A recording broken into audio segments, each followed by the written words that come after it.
Well, I got the birthday girl here with me. Happy birthday, honey. We're in Ohio all day training the babies, and then Ava and I are going to have we're going to do some shopping and have an early supper together somewhere here in the Cleveland area, I believe. Man, we were very lucky. I woke up and you could tell it poured all night. And I'm like, oh, how's the track going to be? But this track they raced on it nonstop. A little tacky to start out the day, a little windy. Right around the last three sets, though, the sun came out and the wind died down, and it was an absolutely gorgeous day. For those of you in Ontario, my wife included, everybody got hammered with snow. My wife showed me the driveway. They plowed the road, and you had to dig out your driveway. It was so deep you couldn't get through it. You couldn't just power through it with your car and leave. No. Not unless your car was Bigfoot or Gravedigger or one of the monster trucks. They had to dig out the driveway. It was so much snow there. So no snow here. Not a drop. And it is 47 degrees Celsius. That's 8 degrees Fahrenheit. Or 8 degrees. 47 degrees Fahrenheit. 7 or 8 degrees Celsius, I believe. We should get a car wash on the way to where we're going. I think we will. A ton of 3-year-olds to train. A ton of 2-year-olds to train. Let me see. We had 39 or 40 babies, and then we had 3, 7, 8, 9, 10. You got them all? Yep. Good job. 37. Ava got little snippets of everybody training, or most everybody training, so we'll send you those videos along the day. Now, I'm going to go home real quick and have a shower, so maybe I'll send some of those videos out and finish this video and send it out. I talked in a couple of them. Oh, well, that's great. So I wanted to go through my list. This is our set list today, and the little check marks I want to go through every driver. Sat there and talked to every driver. Any issues? Was the horse running in or running out more than usual? Now, today we were going to back them off, but we went back to that 32 level because I forgot all about this. Next Friday, Saturday, and Sunday, I'm speaking at Michigan State University if you want to come, I don't see why you can't. At a horse fair, agriculture type thing, I believe. Crystal had posted this week. I'm sure Kelly will post some updates on it. If you're in the Michigan area and you'd like to come out, I believe I'm speaking Friday and Saturday, if I'm not mistaken. So I'm not here next Saturday. It would give us a good opportunity to back them up on Wednesday and then back them up again on Saturday, especially considering what I saw today. I have any notes of all that we had 4 horses that weren't quite perfect today. Levesque in action, little rolly in the turns, got the flip-flops off Venice Blue Chip. Now, was it because she was shod close? More than likely. Little rolly coming out of the last turn, stayed at it, but Eric said line a little bit more and a little more scrambly, so we're going to put those flip-flops. Unless I want to talk to the blacksmith. If she was just shod very recently, then okay, we'll play it out. We'll let it play out. We'll let it play out for a little bit. But if she was shod a week ago or more, then I'm just going to go ahead and put those flip-flops back on her for now. When you look at her, she's a very tall, straight up and down type filly. Right in the middle of the driveway here. We're leaving soon anyway, it doesn't matter. Some water. Yeah, go on inside. Why don't you get a shower? All right? Okay, we'll head out soon. So, very tall, lanky, straight up and down type filly, and if she was just shod, that could just mean that she's a little footsore, a little tender. Lots of horses get that way, so I'm not too concerned. If she was shod a week or more ago, I might be more apt to put those flip-flops back on her. But we'll see how that plays out. I'm going to talk to the blacksmith. So Venice Blue Chip, Levesque in action. Activation, I saw him make the break, so I had made a note, made a break, and I went and saw Daryl, and he goes, yeah. He said, Jason, come out, and I hit his wheel. So, okay, this problem solved. I guess we mystery solved. We know what happened. And Victory Blue Chip, I saw him make a break also, but he'd shied away from the tractor. There's still a couple of Arson is very, very nervous around tractors and any sort of machinery. So is Victory Blue Chip. Every year we have a couple that are they just have a tough time getting over stuff like that. And it's not really attributed to anything other than that. That's just personally how they are. He's a little nervous around machinery. So I'm not worried about anything that I saw today about the horses, the notes that I took. I made sure to follow up. Did not know. And a poor filly, she wasn't ready to go in 240, let alone 238. And I put her in a tough set.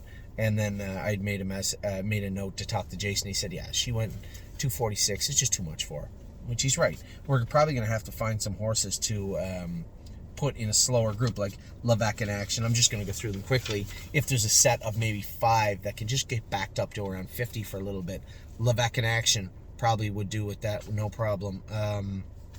Chirahola was great today. I was going to say her, but no, she doesn't need to. Prince Charmer, again, he's been training great, but he finishes right behind them, but I would like to see him finish up on the bit and want to go more rather than being asked to go more. So Prince Charmer, Levesque in action, Did Not Know would be the third one. Let me see if there's anybody else here. We have Blanton's Blue, who's just coming back next week from surgery. He would fit the bill for sure. Is he back next week? Maybe the week after, actually. But the other colt, Vaquero Blue Chip. So there's 5 right there for sure that can go into that set. For now, maybe Jason's filly, Nicola Hanover. I don't know how he feels about that. And that's about it. So we do have 4, 5, 6 horses that can get pushed back to that 250, 245, 250 mark for a good couple of weeks, which would benefit Did Not Know very well. So my God, it's hot in here. Air conditioning. Yes. Wow. Let's talk about the sets. We had 8 sets because we had 2 sets of 3-year-olds. And actually, I trained horses by themselves. I trained... I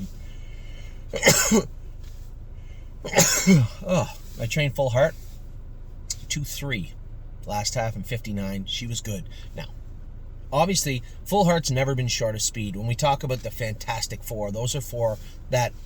The expectations for better, for worse, for a number of reasons were low. Full Heart, she's crazy, right? Won't sit behind horses, was not behaved. How's she going to be at the gate? I trained her by herself today. By herself, she was awesome, but it's kind of her MO. She was very good today. Scope good, look good, had no issues. I would like to go back in 2-5 with her and then go to the starting gate. I'd said to Jason, he said, well, we'll school him next week. I don't think she needs a school just yet. So probably another training trip like that. High Enterprise, running in, made a break in the second turn and the third turn, just little breaks. Come back trotting 1 mile in 2:09. Her last quarter was probably 30 seconds. I thought she trained well. Just need a head pull and a Murphy blind on the inside of her. I don't foresee any problems at all moving forward with her. Power Baby was good. A little flatter today, but was good. Went back with that 222, 223, I think, mile that I was planning to go with her. So those 3 horses trained by themselves, and then we had 2 sets of 3 and 4 that went together. Now I may as well continue on with the trend of the 3-year-olds first. Austral Hanover was fantastic. We went a little quick the first half. First half in 18, second half in 13, last half in 104, and I could have pulled him over backwards going under the wire. He was very, very sharp. Tailgate Buzz was good. Right to the left of me and right to the right of me was our girl Swinging Senorita. All 3 of those horses trained very well. I think Senorita could do with another 2 or 3 trips like that. Tailgate Buzz, I'm really just going to look at the calendar, right, and say, okay, he's got too many wins. He's got 4 or 5 wins. He's got $65,000 made. I'm not racing him against aged horses. When is his first stake race? I guess since the staking isn't really due, well, some of it might have been February, but there may be something for him in April. I don't know. I know that I don't think we paid him into that Bunker Hill race. Well, we'll have to see. When he's ready, he's ready. And if he's not supposed to be ready till May, then we'll have him ready in May. That's all. It's no big deal. But he was very, very good today. Tailgate Buzz was great. That entire set, that last half and 4, was very strong, very telling. Tailgate Buzz was a lot more ready to go, maybe a week ahead of what it looked to me anyway, a week ahead of Tailgate Buzz and probably 2 weeks ahead of Swinging Senorita, which is right on track for her. She's going to race in the Hackett, which means 2 or 3 more training trips like that. Put her in the race bike, go mile in 2:2, 2:3, and then qualifier on April the 1st, qualifier on the 8th, and then off to the Hackett. I believe that is, roughly speaking, I have to look at the calendar again, but I believe that is a perfect scenario. The second set was good too. Cutie Cumber was good. Again, we went 18, 13, 6 with her. She was strong. Columbus finished up beside me on the left and looked good. Leaps and Bounds was on the outside of us, and oh my gosh, followed in right behind us. I'm going to put him in the bike, go mile 2:5 next week and see how he feels. For those of you wondering, somebody sent me a message, how much longer does oh my gosh have? Listen, I like where your head's at, that you're okay to pull the trigger, but let's make sure we're pulling the right trigger. And I just don't have enough information yet to say this one's got to go, that one's got to go. We've been selling horses, and we will continue to sell horses, but I want to make sure it's for the right reasons, right? There's no need for the horses to go if they're not ready to go just yet. They'll tell us, are you going to be stable horse or are you not? And I just haven't got to that core of that information yet, just because they haven't gone enough. But all 7, 10 of those horses could all go in the race bike and go various speeds next week. They're all pretty much ready to go. Now, let's get to the main event of the day, for the most part. Aside from some good training miles from the 3-year-olds, the main event today, obviously, this time of year is always how the 2-year-olds coming. I guess no, the main event would be the 3-year-olds because their sophomore debuts are all within the next 3-4 weeks. I would think if they had to be. The only question mark is Austral Hanover, and that's simply because, and Tailgate Buzz a little bit too. I think he only has 3 wins though. They usually rate the Pennsylvania races. Now one is the 3, Pennsylvania 4, I believe, or not more than 7. I mean, they can trot. When we have them ready to go, they'll be able to trot 56, 57 right out of the gate. So, is there a class they fit that they can race in there? If there is, then that's exactly what we'll do. Okay. First set, Antilles Hanover, Goldbug Hanover, Levesque in action. Alibaba did not know, Born to Dance in Cherahola. I was on the outside second. Who was on the front? Cherahola. I was about to overtake Cherahola, I think, and Goldbug Hanover rolled off. A little swimmy behind. I think that's just girth, just weight. She was very, very active on the track, does her work well, but attentive and understands her job. She was following good. As soon as I got her to the outside, she wanted to attack and let me settle her on the outside, and that's important. You can't always just go wide open when you move. I moved her over, and she just let me settle her, and she just sat out there the last half and then was going to attack, and I think probably going to win. Born to Dance was coming hard. He might have beat us. He might have beat all of us, but I think I was going to clear the lead. She was very good today. The break didn't worry me at all, and it doesn't worry me at all. Again, remember, we just took the hobbles off her 3 weeks ago. Antilles Hanover finished up good. Levesque in action. Joey said a little bumpy in the turns, but we did come in last half in 112. So, again, another filly that could drop down to that 245, 250 level for a little while. Alibaba was great. These Illinois fillies are well on their way. There is actually racing for them in July. Somebody messaged me, and thank you for that. A couple of people did, actually, to remind me that there actually is stake racing in July. DuQuoin, Illinois State Fair. I would love to go to Illinois State Fair, and I would love to go to DuQuoin this year. I just don't know if my schedule will allow it, but those are 2 places that I would like to go. I don't have much of a bucket list in my life just yet. I'm only 46, but and I wouldn't say it's a bucket list type thing, but I would like to just take the day too. When I went to Illinois, it was all go, go, go, go, go. You know, I left the track, went right to the airport, and flew out. I would like to just take a day or two if I could. Maybe go out there with my wife and kids, but if it's possible, we'll see. But Alibaba and AC Swan are both training very good. Both these fillies have came here, got their work done, understand their job, got into these sets, and now are working it all out, and have both been training 235, 236, and both look great today. So Alibaba was good. Dude did not know was good. He said he made a break at the 5/8. He said, but honestly, I think she just made a break keeping up. And he said once I just let her fall back a little bit, she paced her last quarter good, just a little much for us, so we're going to back her up. She is the reason that we're going to make that other set 245, 250. It's only fair to her. It's a little too much to ask. Born to Dance, I believe, won the set. And Cherahola was great for Jason on the front. So I didn't really, I was back a little bit because Goldbug made a break. But I would say Alibaba, Cherahola, and Born to Dance across the track. I think Born to Dance won the set, if I'm not mistaken, and he looked very good doing it. No shadows today. He skips over the shadows a little bit, but there was no shadows. It was still quite cloudy when we went with the first set. Second set, man, those horses were good. Venice Blue Chip cleared to the lead at the second half-mile marker. And I sat behind her with Cowboy. I revved Cowboy by the C up coming out of the last turn and just exploded through the inside. Now, Venice Blue Chip put a step in coming out of the turn.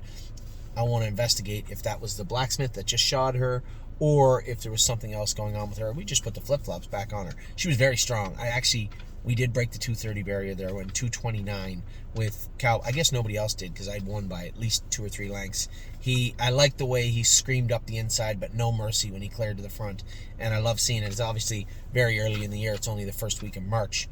But I like to see that. Arson was closing strong. Affection was on the outside. Jason said, really don't care, was absolutely flying and hit her knee. I don't know whether he was trying to say she made a break, but I thought he said she got out of gear. But he said she was fantastic. And Paycheck Princess was right beside them. All of them just bunched up in behind Cowboy going on the wire, and he was all business. I can't wait to show you guys this horse next week. Oh, we're going to have to, if I'm going to show you them next week, we're going to have to video on Wednesday because I'm not there on Saturday. Well, I'm going to have to look at the weather and talk to Curtis and Steve. So it's good. It's good we're talking it out. Third set, another great set here. Memory and Imagination just has been pounding everybody. And Daryl just, I was on the front with no chance in Hill, and I felt very good. He felt strong. And Memory and Imagination just nonchalantly wheeled up alongside me. We come out of the last turn, and he just trotted past me. And we were rocking. Oh, Snap You was on the inside of me. We finished across the track, but he was just sitting there on Memory and Imagination, and he drove away easily. Horse looked exceptionally good. Gypsy Hill and Lover's Play were right coming with him. They were 4th and 5th, and then right in behind us was Prince Charmer, another horse that we can probably back off a little bit with. Wasn't hitting his knee. He's sound. The horse looks great. Very, very happy with that entire set. Those were some killers in there. Then we went with Austral, Tailgate Buzz, Swinging Senorita. I'm so happy to see Austral. You know, especially after the heartbreak of selling Elise Patrick this week. You know, still having some horses that I hold in very high regard, and one of them, very few higher than Austral Hanover. I've really come to like this horse a lot. And to see him train so good today and feel so strong was just, it was nice. It was a really good feeling. So we went out with set number 5, which would be the 4th yearling 2-year-old set.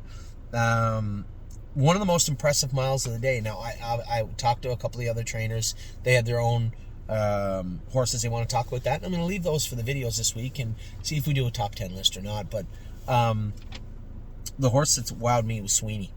So Sweeney went out in the track. I had kept letting his hobbles out. He may not even need them now. Kept letting them out, letting his head down. You know, he still can spook from the stupidest things. You know, squirrel might terrify him to death, and yet he'll jog right past a tractor now. So it just, his confidence, he's understanding, but his confidence is still. Anyway, I moved him to the front. Somebody came back to the front. I came back to the front again. I moved him 4 times in the mile if I moved him once. Somebody moved again to the front. As we got into the last turn of the last lap, I was 5th along the rail. Purple People Eater had made her way to the front, and she was almost bionic the week before. She looked very good. Who else? AC Swan was right behind me. Southwind Digit was first over. In the 2-hole was 3rd and 6, who had come with a big rush from 7th right to 1st. Jason said, I got away way at the back. I went a mile in 28. We went in 31 or 32. Jason was way back at the start, and then coming the big rush at the 3/8 mark, cleared to the front. Then Purple People Eater came. Then Southwind Digit came. She was so good too. And Mounds for All was second over. And as we come out of the last turn, I kind of run him up into a blind switch. Now, for a horse that's scared of everything, he was very comfortable in that position. He was kind of in a blind switch, and Eric had Mounds for All, and he was kind of giving me a little room, and I shoved him over and took the rest of the room. And as soon as I got clear, Sweeney bolted forward, screamed past everybody, and drove away into the turn. I was floored. I hadn't seen this horse do this impressively ever yet. You know, we are always just watching him. He was making breaks. I've gone with him his last 3 or 4 training trips. He hasn't made one break, and he had every opportunity to do it today. Kind of jammed into that blind switch, and as soon as I got him free, and he realized he had wiggled free, I didn't even have to chirp to him. He was gone and blew right by everybody going under the wire and drove away into the turn almost at racehorse speed. The horse looked exceptionally good going today. Very, very, very impressed with the progression of Sweeney. And the other horses were just buggy riding, right? The Cramps, I said the Cramps never saw me coming yet. Joe Cramp had Southwind Digit. Joey Cramp had Purple People Eater. And Mounds for All was on the far outside. And I shot right through the middle of them. So that's who the top 4 were. AC Swan and 3rd and 6th were right behind them. Also, am I missing somebody? No, AC Swan and 3rd and 6th. Oh, Activation had made a break when I guess Jason had clipped him. Somebody clipped somebody, and Activation made a little break and come back trotting because he was on the outside finishing up and looked good also. That entire set was very good also. 6th set went out. Pull the shoes. How am I going to say this? Green Tea and Sedona Hill look like the better 2 in there, but also Sunset Acres Girl's been training so good lately. Nicola Hanover is Jason's filly. I believe she's a 6-pack if I'm not mistaken. Nicola Hanover, Victory Blue Chip. Sedona Hill, Pull the Shoes, Sunset Acres Girl, Green Tea. Now, we had jostled a little bit throughout the mile. I ended up in the 2-hole behind Sedona Hill. Sedona Hill got bottled up going on the first lap, going slow, and made a break. And come back trotting, and he put her on the front. And I asked Eric pulling up, was she better today? He said, much better. She was over on a shaft, running in a little bit, get a little scabby in the turns. Now, was it the track? Was it the deeper track today? Was it the fact she was shod last week and now had another week of a foot grown on her? I don't know. We'll be able to answer that a little bit better next Wednesday, I think. Probably not, because we're going to go slower. So Sedona Hill won the set very easily. Jason's filly looked good. Victory Blue Chip shied away from the tractor. They said it made a break. As I said, we still have a couple of horses that will shy from the tractor, from the drag, from the truck, stuff like that. And he's one of them. Pull the Shoes, I was third. Sunset Acres Girl was second, and coming to Sedona Hill. Now, Sedona Hill I thought won easily, but Sunset Acres Girl was second every bit as easily. I finished third with Pull the Shoes. 2 straight weeks now, she was getting better and better. Her confidence is growing. Very happy with her. Green Tea, he might have beat me for third, actually. Green Tea, I think he did. I think Green Tea got up and beat me. He shot through the middle and beat me for third. I think I was fourth. Nicola Hanover was there also in those back 3. So Sedona Hill won by 3/4 of the length. Sunset Acres Girl was second by a length and a half ahead of the 3 across the line. And then Victory Blue Chip was just off their flank in behind them. Just a little ways back in behind them. Set 7 was another 3-year-old set. Cutie Cumber made a big rush. Again, we went 118. I think I said 118, 113, 106. Cutie Cumber made a big rush in the middle portion of the training mile. Cleared to the front. Columbus was sitting behind me. Leaps and Bounds ended up first over. Now, Jason, forgot to tell you, stop pulling Leaps and Bounds first over. Come hard with her and clear to the front, or just sit with her. She's not that deep, gritty filly. She's more of a control the race, sit in the 2-hole, or just wait till they had a lane. And that's more Leaps and Bounds type of race. It's no big deal. It's fine with her. And then, oh my gosh, was fourth. But that last time in 6 was plenty. No disrespect to the horse at all, finishing up in behind us. I'll put him in the race bike, go mile 2:10 or faster next week. There won't be a problem. Probably faster, probably 2:7. And then we went out with the last set. Now this, what would we say, some of our better horses right now in this set. It was a strong bunch. Irresistible Sun, Royal Emeralds, Militant, I'm Fancy Like, Mel Gibbswan, and Pickpocket. Now, Pickpocket got locked in down the lane. Daryl wouldn't give him any room, apparently, and Joey was just pinned in with him. Daryl had Irresistible Sun flying 3 wide the entire last turn and into the stretch. I had made my way to the front at the a little bit past the mile marker, so jogged around once. First half, which would be a mile, I had cleared to the front hard with Mel Gibbswan. In behind me was Jason Merriman with Royal Emeralds. Militant came hard first over, and I had to put Mel in gear. He's learning to sprint harder now. Little rickety in the last turn, just a hair, just a little bit.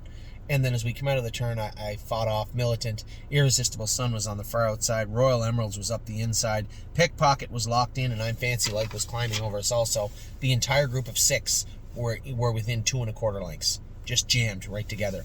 And we were smoking pretty good in the end of it. A half in 21, a mile in 31. So my last half was in 10. Everybody behind me went faster to catch up a little bit. Probably a horse like Irresistible Sun probably came the last half in 108. He looked very, very good. So a great day of training. Now we will back them up to the 40 marker or so on Wednesday, and then probably do the same again on Saturday, because I won't be present next Saturday. I'll be at Michigan State University talking about fractional ownership. So with that, a great day comes to a close here so far. I heard that everybody got jogged and moved in Ontario through the snow, so that was good. We have our Grey Horse Haunted House racing tonight, and a host of others racing over the next few days. Things are really starting to shape up here at the stable, and I'm very happy with what I saw here today. So now I'm going to go inside, get a shower, yes, get a shave, and then I think what we'll do is pack everything up, go shopping, have a little supper, and if Ava wants to head back towards Ontario and stay in a hotel, maybe go swimming for the evening, then that's what we'll do if she wants to. And if she wants to come back to the house, then we'll do that also. So that's a wrap for me and you. Good luck to everybody with the Haunted House group tonight. Just a great day. I'll send you guys some clips of the horses training today. I'm going to get freshened up. Take care.